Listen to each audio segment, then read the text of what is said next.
តាមដល់ពេលដែលយើងកាយបន្លាយមកពីមុនកន្លែងនេះបើកទូកចូលរួចទេឥឡូវបើកទូកចូលរួចអញ្ចឹងយើងមើលទៅថាទឹកកន្លែងនេះប្រហែលស្រក់កន្លះម៉ែត្រជាងតាំងពីយើងចាប់ផ្ដើមកាយមកស្រក់ជាងកន្លះប្រហែលជាងកន្លះម៉ែត្រពីផ្ទៃទឹករហូតមកដល់ស្ពានពីមុនអាកន្លែងស្ពានកន្លែងនេះសូមជំរាបថាស្ពានកន្លែងនេះយើងបើកជីទូកនេះជីទៅអត់រួចទេឥឡូវយើងទៅមកសបាយ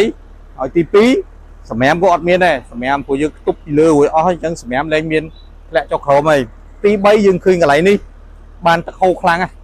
អញ្ចឹងបឺតពីលើមកដើម្បីបញ្ចុះទៅខាងក្រោមហើយសម្រាប់ខ្ញុំក្រុមការងារចាប់ផ្ដើមកាយភក់ធ្វើទំនប់គឺជើងឲ្យមានទំនប់ទាំងសងខាងដើម្បីយើងដើរបានអីបានដើម្បីដួលសម្រាម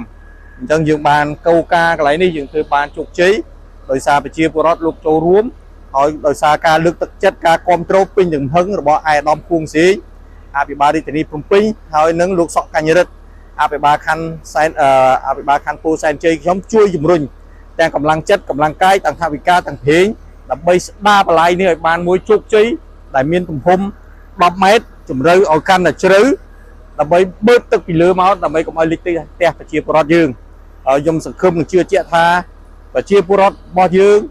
លោកចូលរួមជាមួយខ្ញុំសហការជាមួយខ្ញុំជាមួយនឹងអាជ្ញាធរដើម្បីសម្រេចគោលដៅនេះឲ្យបានជោគជ័យ 100% បាទសូមអរគុណ